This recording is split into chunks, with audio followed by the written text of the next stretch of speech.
I said it last week and I'll say it again this week. The times, they are changing, and I'm so ready to talk about this one. Today, we're talking about rethinking productivity in the new AI era. And to help me with this, we have a very special guest. It's Mike Belcher. He's the director of North American commercial channel for Qualcomm. Mike, how's it going? It is going great. I'm coming to you from beautiful Montreal, Canada today. Hope everyone else has this kind of weather. It's pretty decent here in Harrisburg, Pennsylvania as well. But we were talking before the show. It sounds like it's beautiful there as well. So I'm glad you guys are getting some good weather too. We're going to be talking about kind of what's new for Qualcomm and the current state of computing. But before we get into all of that, I wanted to kind of walk you guys who may be new to our broadcast through the dashboard and where you can go to ask questions. Because we will be taking questions live as we go throughout this presentation. So if you have any questions, I just highlighted the box. You can ask questions. Please feel free. Ask as many questions you'd like. We will interject them into the conversation if they make sense. If we don't have time to get them into the conversation, we will ask them, of course, at the end of the broadcast. So we'll answer as many questions as we can get to. The resources for this broadcast is also available. I'll highlight them as well. If you miss a slide or you want to kind of get the whole slide deck, they are available in the resource panel right over there. So go ahead and click on those and you can see them. But I am super excited to kind of learn more about Qualcomm and the Snapdragon processor as we kind of move into these Copilot Plus PCs. It's been something I've been excited to learn more about since the announcement back in June. So Mike, please take it away. Awesome, Chris. Thank you so much. And thanks for inviting me onto the call here.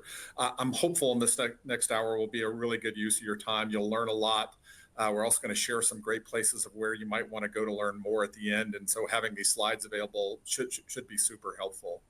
And just for background, I've been at Qualcomm about 2.5 years, 15 years before that at HP, and I led out strategy around emerging technology. And the reason I came to Qualcomm, as you can tell, the white beard and the gray hair that's disappearing very quickly. I'm old and I've been in this industry a long time. Hey, I'm getting there, buddy. I'm getting there. I never thought I would leave HP. I really did not. And when I saw this technology and I got to see it way in advance, I went, my gosh, this is the future of PC, and it's where we're going to have to go. I think Apple was ahead of the curve moving towards ARM, right? We now will be that same leader in the Windows environment, and for a number of reasons. And hopefully you'll really understand that by the end of this session as to why. And so I want to start off, really kind of thinking through and talking through productivity and why we think it's going to be so important as we move forward, right? And I don't know about you, but the pandemic was amazing for me. I was on the road 180 days a year prior to the pandemic, and then I got to be home for 2.5 years. Whether that's good or bad, but it was amazing for me. I had a 1-year-old daughter that I got to watch grow up, and now she's in kindergarten. So I got to be there with her the entire time. So I can agree. Oh, that's awesome. That's awesome, Chris. But I tell you what, I was incredibly productive. I never produced more work during that time because I wasn't used to being home all the time and being able to work all the time because we were stuck at home, right? There wasn't a whole hell of a lot to do. And so, productivity became really, really huge. Well, since then, things have changed, and we're now out in the field again. I'm traveling, I think, all but 3 days in September and October, right? It's kind of crazy. And so my productivity level has gone way down, but I'm getting in front of more people, and we're being able to build relationships and those things that were really hard to do. But boy, the expectation of how much work we're doing hasn't gone away. I don't know about you, Chris, but it sure hasn't gone away for me. Nope. And as I look at my own email, and I looked at it just a moment before I jumped on here, I took last week off, and I have over 1,300 unread emails that I've been trying to plow through, and I just can't even catch up, right? As I get through, I have more waiting for me. And so this idea of, how much of that is really things that I need to spend time on or really doesn't matter. There's a lot of those emails that are, things that I don't have a priority for. There are, all sorts of emails that I send and responses that I send back that are a lot of repetition, right? And so you're always looking for content to go send to someone, et cetera. And God, I wished my PC would be able to do a lot of that work for me, right? Particularly that mind-numbing, repetitive sort of work. And so this is where we're at. We're at this precipice with this next generation of technology that's going to allow us to do that. And it's all because of the AI PC and being able to do this on device. So this idea of how do we become more productive, actually accomplishing more, right? And so I can be incredibly productive. I can plow through 1,300 emails and do nothing else for the next 2 days. But is that the best use of my time, right? And I think having devices that can help us with that is going to be incredibly important. So we may be doing more, but are we actually accomplishing more? And I think that's what this next generation of devices, particularly with Copilot Plus, we're going to talk about, are going to allow us to do. And I think we're going to see the haves and the have-nots on the PC front over the next 2 years that really will be who has these devices that can run AI on device, running all these sort of new tool sets that begin to learn us and how we work and how we operate and do a lot of that mind-numbing repetitive work for us, or at least make it much, much easier. The other thing that I know I struggle with is just finding where I've got files, right? And so AI can do that incredibly quickly, but you need to have AI running on the device to make that happen. And right now we can do it, but it's not super efficient. Copilot Plus is going to be one of those key drivers, we believe, that allows us to actually do more. And so we did have a quick poll question here to send out and see if anyone is maybe testing out some of these devices already. So, if you're currently using a processor, if you could just select yes, and if not, select no, and we'll come back to that data a little later. But we want to see, hey, maybe who's already starting to test drive this technology right now. And so, running AI on the device, you have to have applications and uses to make that work. And so what happened with us, we started working with Microsoft on this about 2.5, 3 years ago to develop a new version of Windows 11 that would enable these devices to run AI. And so we needed a different sort of technology to make that happen. We needed technology that was designed for AI operations. And you can do that with a CPU and you can do it with a GPU, but it's incredibly inefficient. And you'd be lucky to get an hour of battery life on your device if you were running it at 40 trillion operations a second, which is what you need to do to actually run AI on your device. And so we needed to have a different sort of technology drive that. But what it does, and with this new technology called an NPU, I'm going to talk about here in a moment, this allows us to get instantaneous huge amounts of data and plow through that data incredibly quickly to come back and respond to you instantaneously. So as you're writing an email and your AI is learning you in the background because it's running all the time, learning how you write, what files you use, the tone and language of what you do. And it keeps getting better and better with you and your own personality on the device. It'll start making those recommendations. Hey, you sent an email like this 2 weeks ago. Do you want me to just copy and paste this into what you're doing now? You also attach these 2 files. Do you want to attach them right now? Right? Shouldn't that be the way Outlook works? Absolutely. Right? But we need a whole new sort of technology that drives that and makes that possible, right?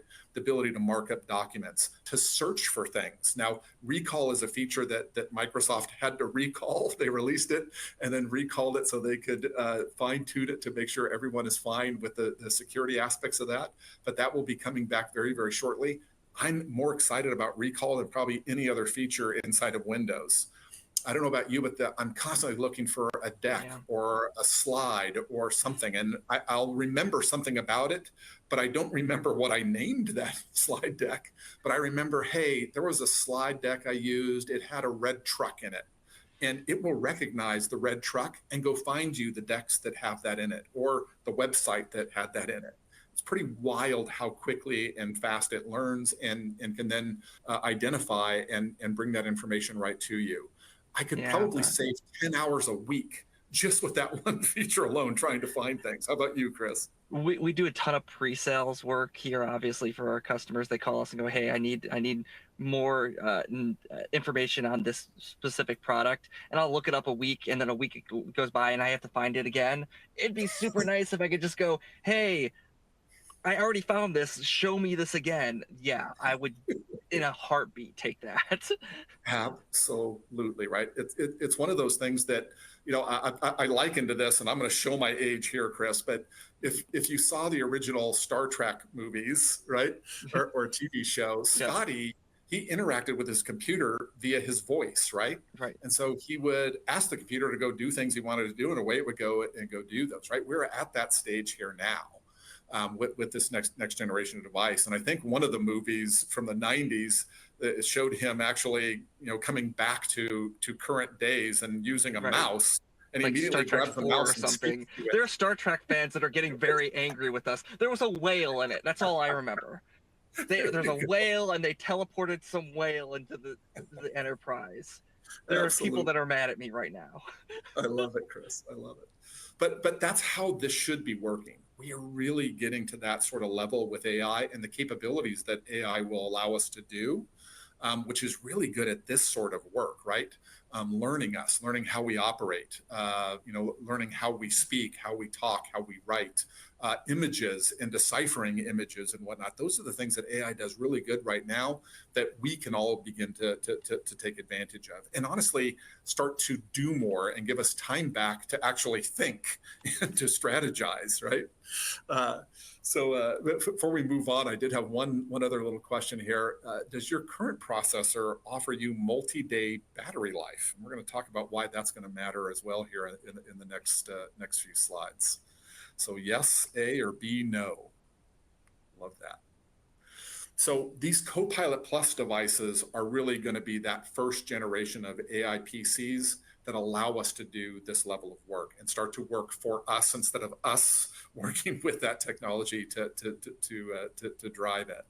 And so Copilot Plus is a term that you'll hear from Microsoft going forward. If you haven't heard the original launch back in June with Satya, where he announced this technology, this is a new designation of device. And so every single PC manufacturer is now making devices with our technology that enables this. And honestly, we are the only technology currently that enables Copilot Plus, because you need a neural processing unit, an NPU, that can run at 40 trillion operations a second or better to be able to function and drive this, right?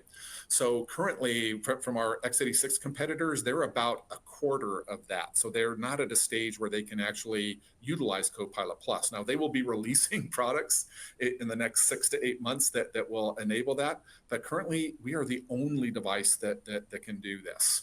And so our neural processing unit runs at 45 trillion operations a second, which allows the device to run AI in the background. And if you want to do a specific AI task, like have AI write your code for you, or to edit a video, or to create an image from text, it not only can be working that AI in the background, learning what you do, but actually do that task as well. And that's why we need devices with that kind of power. And so we can do that, but also get incredible battery life, right? And so we're going to talk about why that's important. So there is this storm brewing, and if you're not already hearing about it and already having conversations with your own customers about it, right, there's going to be a whole lot of devices that need to be replaced. We were buying anything we could get our hands on at the start of the pandemic, right? We have Windows 10 into support coming in October of 2025. That's just a little over a month away, coming very, very quickly. And now we have these new Copilot Plus PCs being released. In North America, we're estimating that it'll be 35 million devices will need to be replaced by that October or 2025 time zone, because we have devices that just can't operate Windows 11.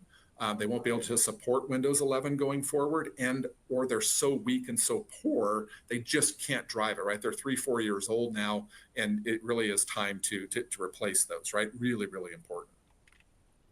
So as we go through this, I'm going to talk to you about our silicon, because it's really our silicon or our technology that enables this to happen with these first Copilot Plus devices that drives all of this. And I have a little video I'm going to show you here first that'll help in that space.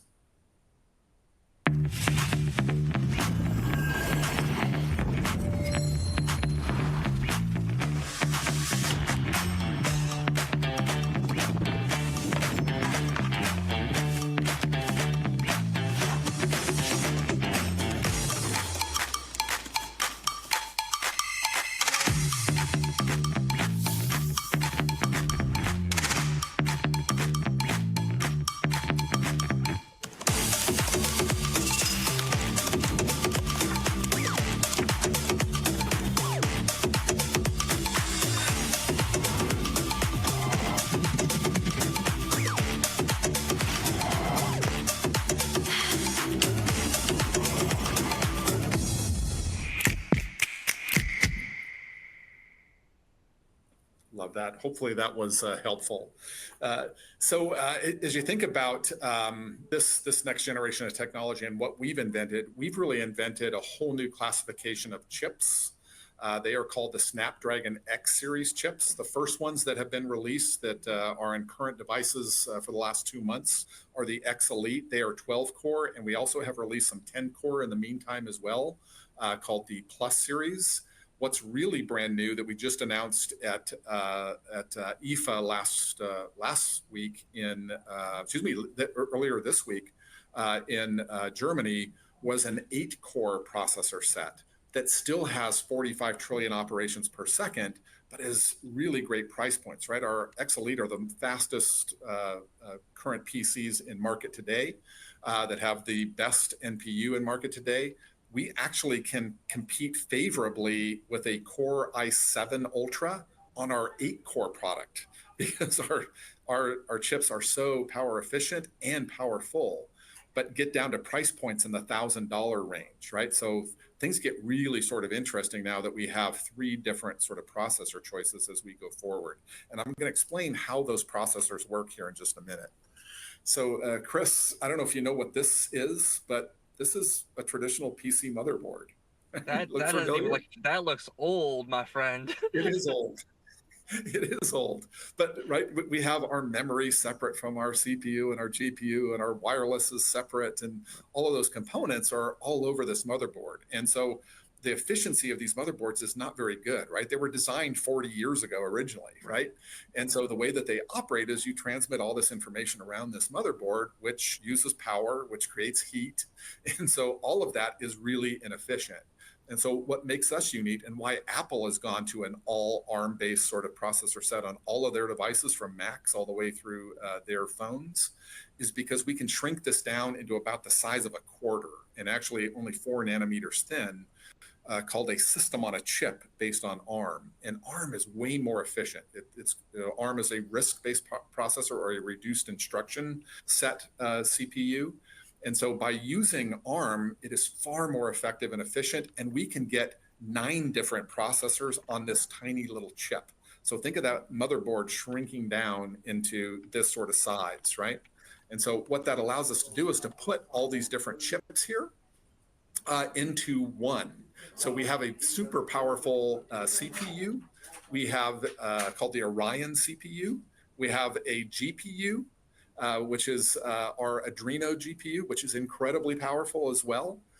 We have a Hexagon NPU, which is our neural processing unit, which is really what sets us apart, that is included in this as well. And then we have a security chip.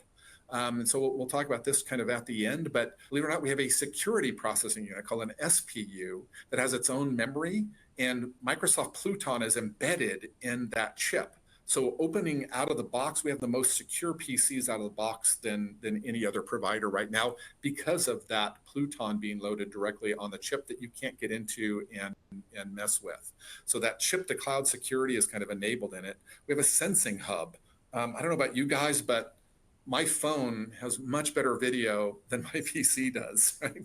And the reason being is we use the same architecture on our phones. And so we have an NPU driving the video and audio on our phones, believe it or not. You probably don't realize that, but that's what's driving that. That gets us really good quality video and audio. That's running off of just that sensing hub. It's not even using the main NPU. So we can get really great video and audio. So you'll start to see really great cameras start to be enabled on our devices as we go forward, as well as AI capabilities like noise reduction just built right in. You can have one microphone that has way better noise reduction than any other technology right now because it's running off of that NPU. 5G is an option, and we include those because of our history in cellular, and we have Wi-Fi 7 in all of these devices as well. And then you embed your memory on this chip. And so now this thing is incredibly power efficient, incredibly powerful, but also power efficient. And that's where we can get to amazing sort of performance and battery life. And I'm going to share just a little bit of context kind of wrapped around that. So here's real quick. There was a couple questions that came off regarding the system on a chip that I wanted to kind of address real quick.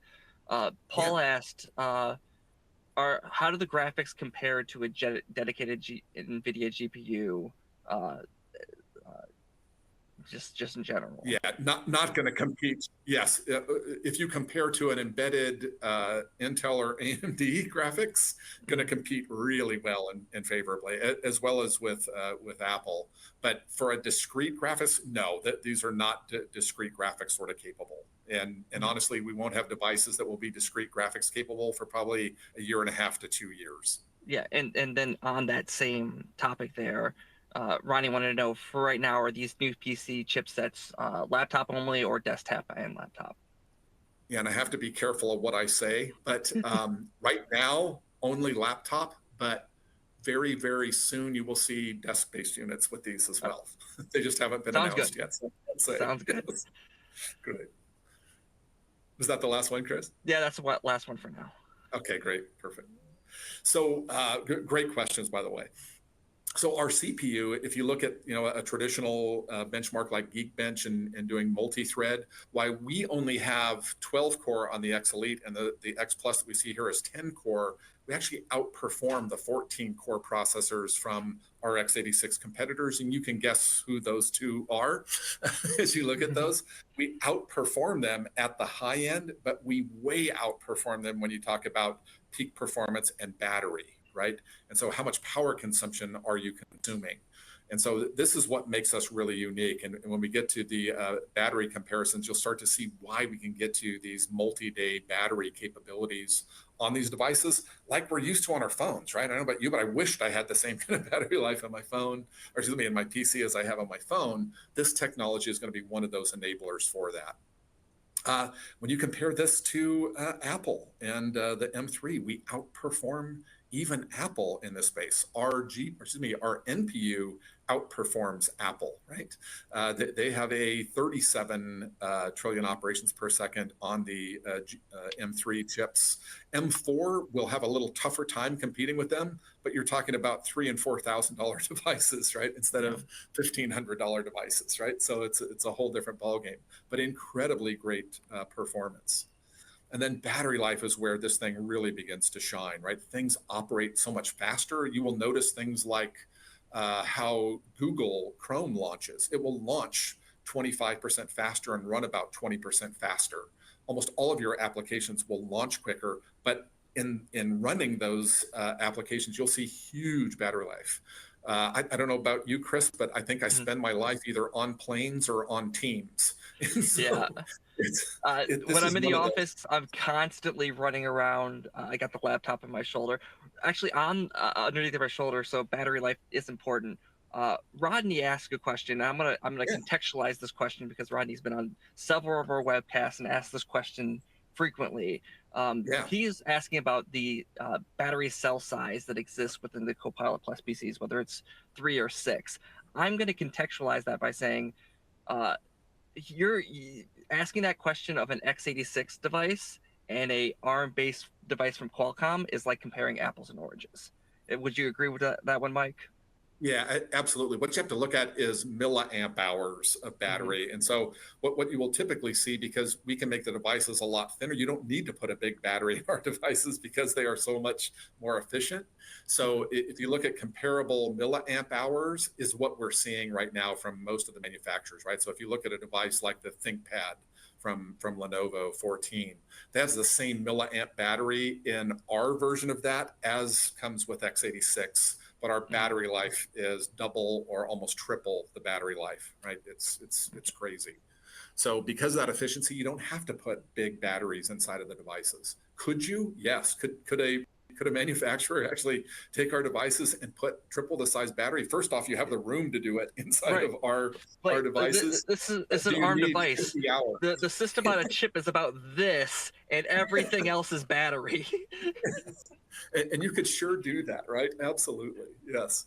But the keys to this are everything operates so much more efficiently and effectively. And I'm going to share a little story here before we go, because I think I've got a video here next, Chris. But one of the things that I did when I was at HP, we were working actually with Intel at the time, and we were getting concerned about how fast the internet was growing. And this was before the pandemic, so probably like 2019, and we were getting concerned how fast it was growing, how much energy it was consuming. And so we got our engineers together and we were kind of factoring out, well, how long would it take before the internet outpaced the GDP of the world to run it? And so we figured in 2019, by 2040 or 2041, it would cost more to run the internet than the GDP of the world at its current growth rates. So that's, it's a ways out there, right? Okay, Yeah. that's Well, quite a ways on the not horizon. that far. Not that far, but it's out there, right? Yeah. Some of us are much closer to our lifetime in Yes. 2040 than others.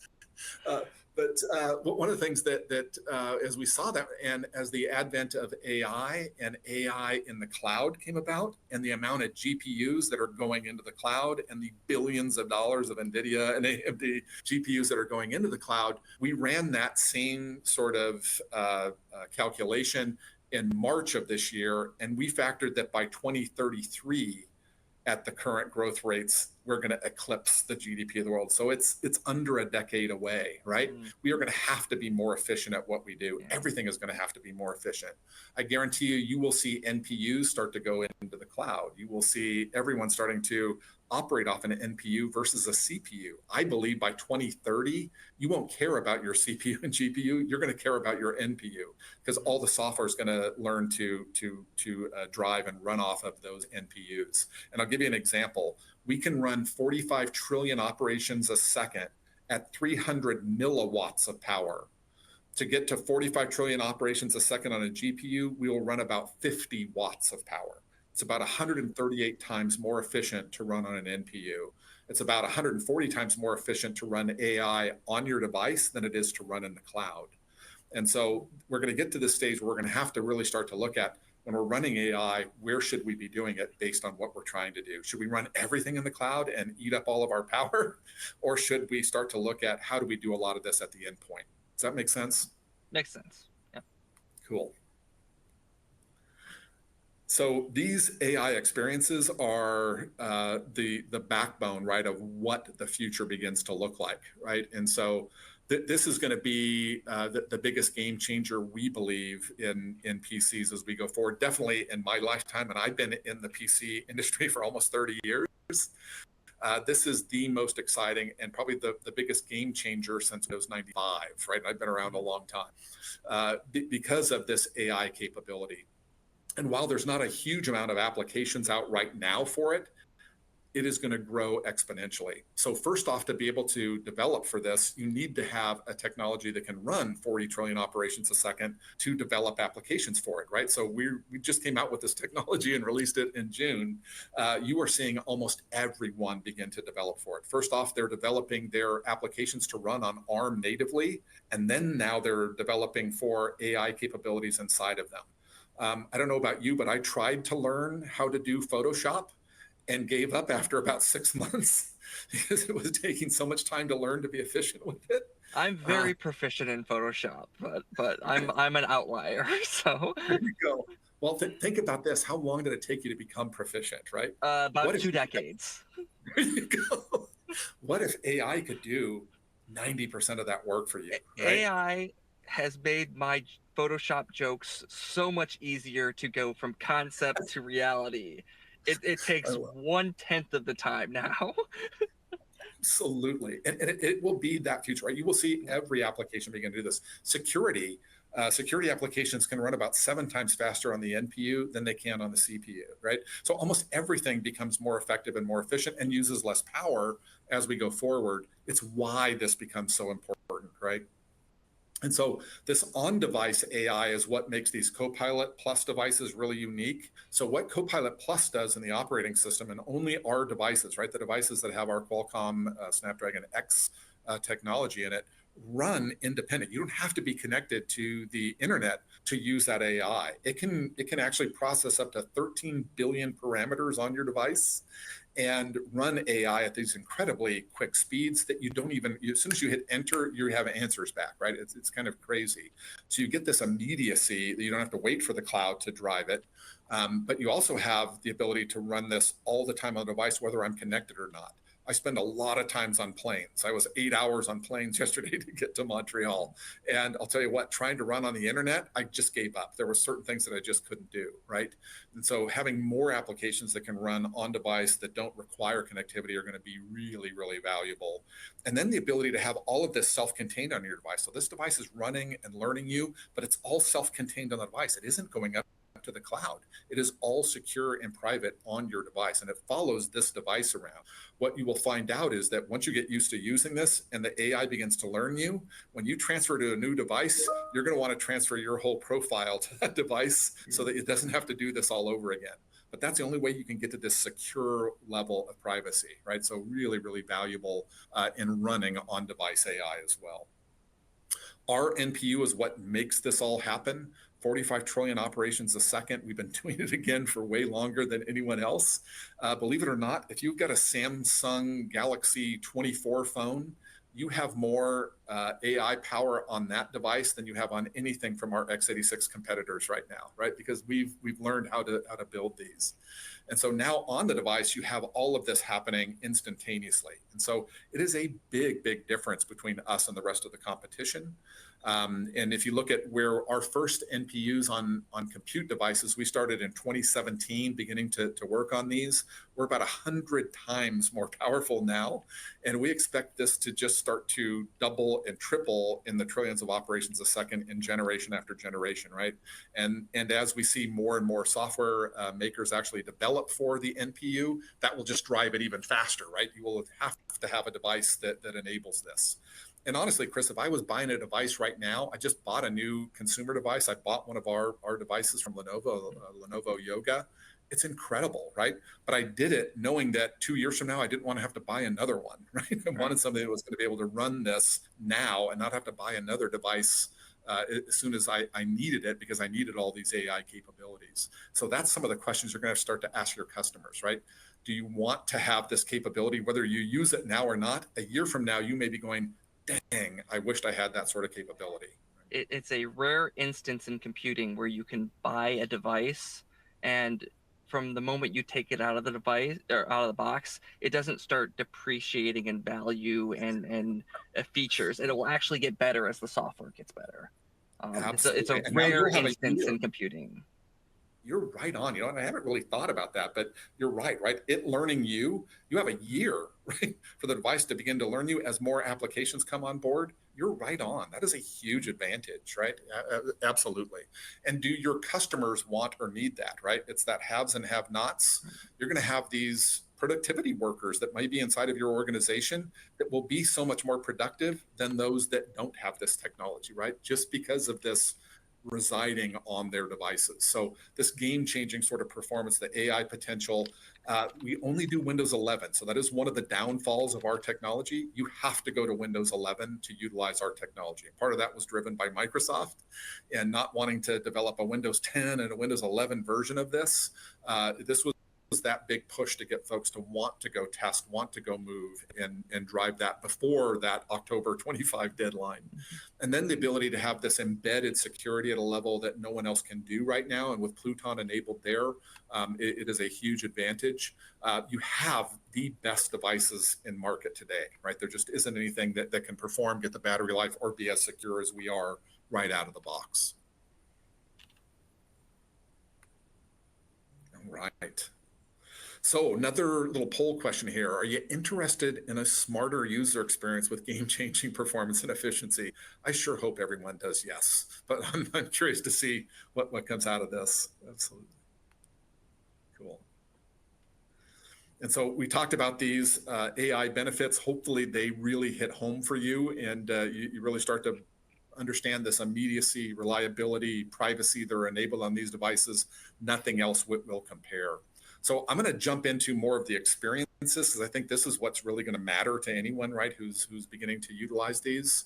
I think this is that key value. It was the key value prop for me when I first saw Copilot Plus last year, and we started playing with it way before it was released, was this ability to have this AI as an assistant for you. It's your companion that's working for you always in the background. Now, you can turn it off. If you don't want it on, you can turn it off.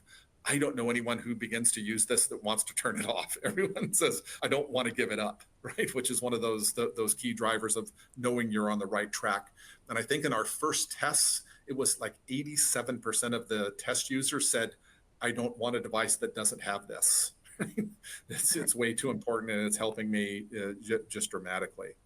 Some of the first tools to come out to leverage this are Windows Studio Effects. So if you're a big Teams user, you have one of our devices, this is inherent. And so that the AI is driving your noise reduction. It's allowing you to have noise reduction run at the same time that background blur is occurring. It's sharpening your image. You can actually have fixed eye gaze. So no matter where you're looking, your eyes look like you're looking at the screen, which would be really helpful for me as I multitask way too often, Chris. I've got 1,300 emails I've got to get through. I promise you I'm not doing them right now. If you were, I'd be very impressed. I hope my AI is starting to work on them. Yeah. Absolutely. But Studio Effects is one of those kind of key drivers that you just don't realize. And if you have a Windows device, you've got it available to you. You just need our technology to be driving all of those features all at once, right? This is another one. If you're a coder, think about the power of having AI develop your code for you. So through Visual Studio Code, CodeGen has developed a way for you to input your code sample and then type in what you want that code to do and have the AI create that code for you so that you can then go test it and run it, right? So instead of a day to write the code and then to test it, it may take you seconds to actually have the AI write that code, test it, make adjustments, et cetera, and away you go, right? So you think of the productivity here, how expensive it is to code. It's incredibly expensive, right? So we actually have a lot of our ISV partners are actually utilizing AI to write their code to transfer their x86 and 64 kernel bit software to RISC-based and ARM-based right now, right? They're actually leveraging the AI to do that. Microsoft created Copilot Plus on our devices, leveraging the AI capabilities that were in it as well, right? So really kind of cool. We're also going to see, a slew of new tools like video editing. And so I think if I hit next, this should play a video. See if that works. Here we go. And I'm just going to talk over this video. But this is a software tool called DaVinci Resolve. And so if you do any sort of on-the-fly video editing, you're an influencer, this is probably the tool you're using. You probably aren't using Premiere. This one is quicker, faster, less expensive. But this is turning a 360-degree image right in video and processing that. And so it's doing it with our system running on the NPU, and then it's doing it on an x86. That's incredibly fast, right? About a third faster than it is running on x86 within 11 TOPS GPU, right? So this is the way you speed up that productivity, right? A huge value if you're someone who does video editing for a living. There's some other sort of cool things as well. Some new tools coming from some other folks. And I want to share those with you here in just a second. One of those is a tool called Stable Diffusion. I don't know if you've ever played with this before, Chris, but I've Yep. been using this online before I had it available on my device. It is really cool. And so This out here is Stable Diffusion. I is it just type really? into Stable Diffusion. Yeah, I just type in, hey, I get me a fallish background, and then I lay it Perfect. into my virtual background, and good to go. Absolutely. So think about doing that instead of doing it in the cloud, doing it on the device, Yeah. right? And I don't have to leverage the cloud to make that happen. So I could be doing this anywhere. I could do it in a park, right? And not have connectivity. Huge value, right? To be able to do that. And so if you haven't ever used Stable Diffusion like Chris or I have, this is a text to image creation software. So you type in text, and then the AI goes and creates an image out of that text. And you can set all sorts of parameters kind of wrapped around it. I think that this first video here is like a basket of berries. And so it's doing this at a 4K image level. And so it goes out and then creates an image for you of a basket of berries. And I think ours takes a little over 7 seconds to drive that image. Now, this image didn't exist before. It's created it because it knows what a basket of berries should look like and then creates that image for you. It's going to take about 3 times longer to do that on our competitor's x86 system, right? Here's another version of this utilizing Stable Diffusion through GIMP. And this one is, I think they're going to put in a majestic lion basking in the sun or something to that effect. This one's doing it at 2K. And so what we're going to see here is how many images can our AI create in the same amount of time it takes to create one image utilizing our x86 competitor system. And so we can actually create 10 in the same time that it takes to create one. So think about this if you're a creator or you're a salesperson. Right? Mm-hmm. I do this all the time, and I use Stable Diffusion way more than I thought I would, Chris, because I can never find an image of something I want to embed into a slide deck or put in a background, right? And so I just create it, and in a few seconds I have what I want, or I have what I want, and then I want to add something. Hey, take that image and now add X, right? It's wild to how you remix can an image, yeah. Yes, iterate and reiterate on those. Huge time saver, right? So some kind of cool use cases that are here. One of the biggest questions we get are how is the application base for these ARM-based processors, right? This is one of the biggest challenges that Apple had when they moved from x86 to ARM as they went in their Macs. And so they had to create an emulator that on the older apps would actually run in emulation. And so we started working with Microsoft on this a little over 3 years ago. And this emulator is called Prism, and it's just on all of our devices. And so if you have a Windows 11 app, it is probably going to run on your device, but it may be running under emulation, right? The vast majority of the top 400 applications have either already moved and created a native version of ARM for their applications. We expect to have the top 1,000 applications running native by the end of the year. So this becomes less and less of an issue. But you will have some applications. They're written for Windows 10 or they're old drivers for a manipulative or whatnot that just they're 10 years old. There is no one to write a new code for it that may not work with these devices. So it is one of those things that if you're using some odd or old software that can't be upgraded to Windows 11, you may have a challenge with this.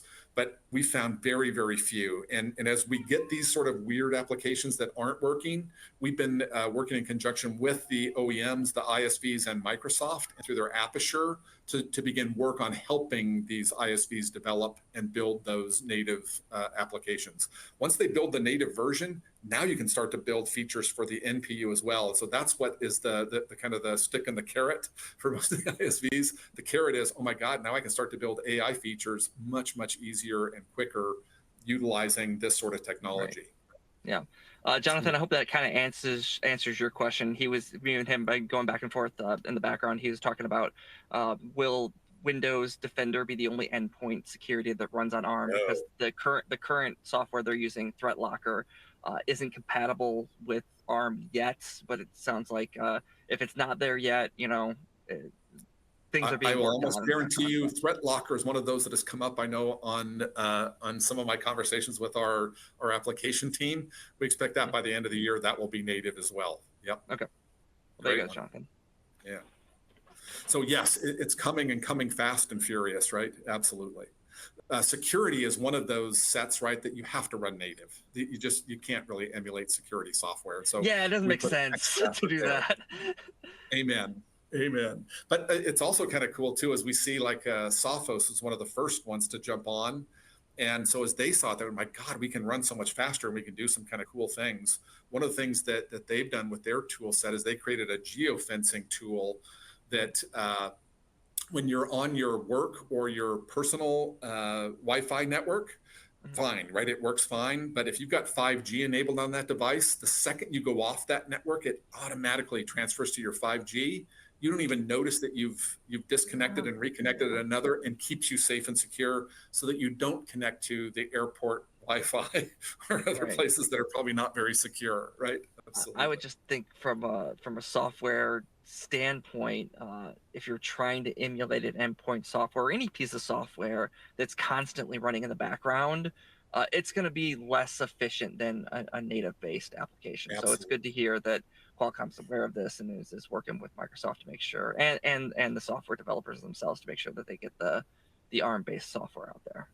Absolutely. And Chris, as your reselling community has any sort of issues like this, please funnel those up to us. We take this incredibly serious and have a whole team just dedicated to this alone. But do realize that there's many cases that you'll be running an application on our Prism emulator. You won't even realize that it's running an emulation because our chip is so powerful. We will run faster in emulation than the Core i Ultra 7 does natively. There was that statement right there has drawn more reactions than any other thing we've said this broadcast. And I'll state for the record, as a semi-unbiased third party, because I'm very biased, I want D&H to do good. I've been using the Copilot Plus PC. It's the Ultra Elite. It's the Snapdragon Awesome. Elite X.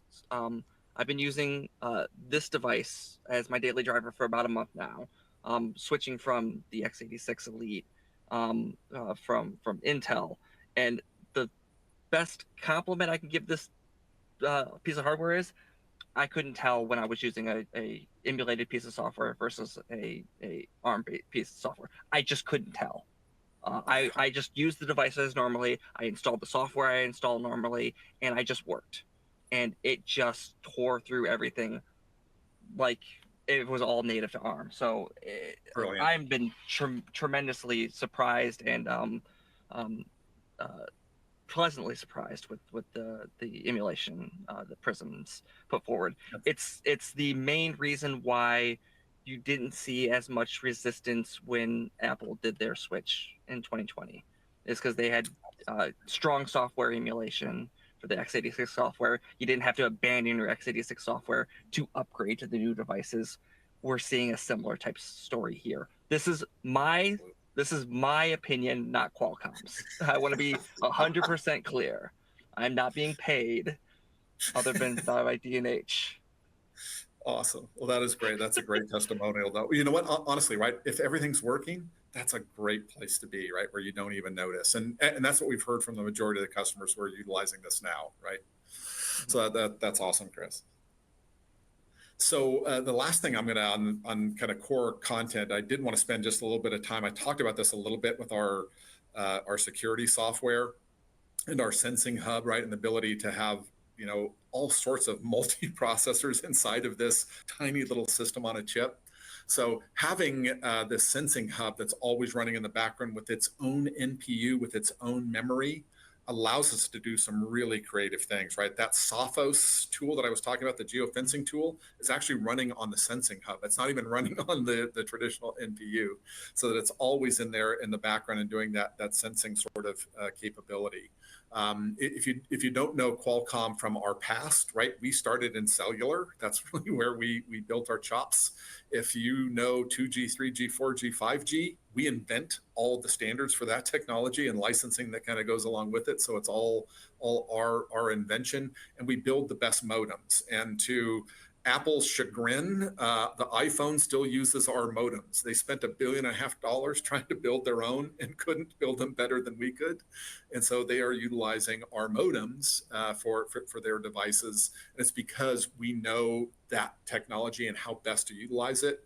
And now having Wi-Fi 7 integrated, you have the fastest sort of connectivity there. And as your customers begin to change their Wi-Fi infrastructure and their ports and whatnot, it'll be ready for that technology as well. The one thing, because we have 5G embedded on this technology, the only way though that you can utilize that 5G is if the OEM builds the radios into that device. So you do have to choose when you order this device, either a 5G option or a non-5G option. And right now you have options from Lenovo, from Dell, and then Microsoft Surface will also have 5G capabilities this month and next month. Okay. So I hope this was helpful. These are some of those comments that we've been getting back from some of those users. I sure hope there were some good takeaways from this as well. I do have some slides in the background of this as well, Chris, that have some links of where to go to learn more. A lot of our own links as well as links from Microsoft. So if folks had questions they wanted to dive a little deeper, they can do that. Yep. These slides are again available in the resource panel, just highlighted that. So if you want to kind of go to the learn more slides when you download the deck, that information will be there for you.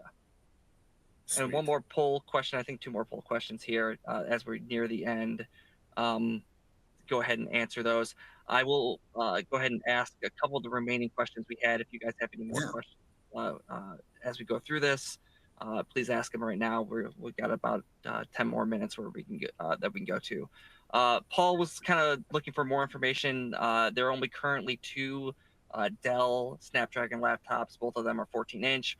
Will we be seeing Qualcomm get more offerings from Dell and a larger screen size? I think that's kind of applicable across the board to all the manufacturers. We've been seeing, I think about 14 is about the biggest screen size I've seen. Or we're going to see a more diverse variety of devices in the future. Yeah, you will, but it like on, so for I have to watch what I say because I can't give away information from the OEMs, but yes, you will see different screen sizes from Dell in the not so distant future. Already we have a 16-inch, the ThinkBook 16 that's just started shipping earlier this month as well from Lenovo. You will see that from HP, but not until next year. They will have multiple screen sizes as well. And there is already got 3 different screen sizes from Surface. So 13, 15 laptops, and then I can't remember what it is, a 13.5 or a 12.5 on the Surface Pro. Nice. Yeah. One of the questions came from Ronnie. Are they SKUs currently available at D&H? I can go ahead and answer that question. Yes, they are. If the best way to sort for them is if you go to dnh.com, you can just sort the devices you're looking for. Just look for the Snapdragon X Elite and X Plus, and you'll find all those devices that fall into this Copilot Plus category. So that's the best way to kind of locate them on dnh.com right now. Next question, Donald wanted to know which Copilot Plus device I'm currently using. You said you were using a Copilot Plus device. I'll actually start with you. Did you say which one you were using, Mike? Yeah, so I've got 2. So my work device is the Dell Latitude 7455. Yep. And we did that because it was the first one with 5G. I'm on the road all the time. I have to have 5G. And so that was why we went that route. It's been amazing. 24 hours of battery life on this, which is pretty incredible. And then there's, what did you have handy there? I forget. I have the same Dell Latitude 7455. I was just like, does this have 5G? Because I could use some 5G on this thing. We ordered these for our team with 5G. Absolutely. I don't think this one does, but it's fine. It's good to know that it's just an option that you can just get on these things now, which is absolutely. Now we do have the HP Ultra 14Q Elite book that is also out. Really nice device. I think that's rated at 26 hours of battery life. Mm-hmm. The ThinkPad 14S, which is rated at 24 hours of battery life. Samsung has an offering, Acer, Asus, and then Surface has 3 different devices, that laptop 1315 and Surface Pro, that begins shipping, I think, in 2 weeks. So it's coming really quick. They were a little later in the market than everyone else. The ThinkBook 16 just started shipping from Lenovo.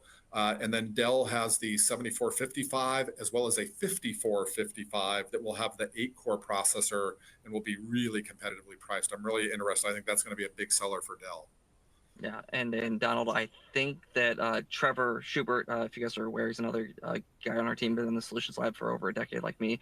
He's been test running the HP Elite with the Snapdragon Elite in there as well. We will, myself and Trevor, will be kind of putting out our thoughts and feelings on these devices. I kind of briefly said my thoughts on these devices in this. But independent of this broadcast, stay tuned to DNH.com. Go to the Go Big AI website. We'll have those videos up soon. But he's been pleasantly surprised as well. He's been hammering it with Photoshop and Adobe, heavy-duty Adobe programs, and he's been spitting out image creations for we're doing mock-ups for enhancements to the building, and he's been creating those on that device. So it's been fun to see him do his creative stuff on these kinds of devices as well. Love that. We may need to hire him as an influencer. He is very influential. If you've not met Trevor, I have to introduce you, Mike. He's one in a million. Okay. With that, I think that's all the questions that had come up. Mike, anything you want to say in closing before we kind of close things out here today? No, just that we super appreciate the ability to talk with y'all. Chris, this has been really helpful. Thank you for your input here too. DNH is amazing, just a fantastic partner. Anything that we can do to help your partners as well, reach out. I'm available whenever you need me. If I'm not on a call like this or on site, reach out. Love to help anybody any way we can. Yep. So yeah, great to have you, Mike. Again, I've been excited to hear kind of from Qualcomm and hear more about these devices. Even having one of these devices in my hands is always great to kind of learn more as these devices come out. And I'd say I'm a huge proponent of put one on your hands and see if you like it. And if there's any way DNH can help get one of these devices in our hands, reach out to us. I know we can work with Dell, HP, Lenovo, any of the OEMs out there to see what we can do to help. If you have any questions after this broadcast, you're watching this on demand, and you have any questions, please don't hesitate to reach out to us, techsolutions@dnh.com. Myself or one of our technical specialists, we will answer any questions. If we need to get that question over to Mike, we can go ahead and do that for you as well. If you want to watch this broadcast or missed a part of this broadcast or want to watch it in full again, we'll be available on demand probably later this week. I would say around Thursday or Friday, so keep your eyes out for that. We'll be emailing you guys when it's ready to go. This presentation, the PowerPoint deck, is again available in resources, so if you want to see any of those slides, you can go ahead and download the PowerPoint deck in the resources. Our next broadcast is coming up on September 12th. We're going to be talking about teaching about transforming and learning environments with Samsung IFP displays. We had them on about a month ago. They're going to talk more about their teaching suite of software for their IFP displays. So it'd be great if you guys joined us for that. More information is available on dnh.com/solutionslab to sign up and register for that event as well. But without all that being said, Mike, thank you so much for joining us today. Thank you all of us who are out there watching. Thank you for joining us, and we'll see you guys next time. Thank you. Thank you.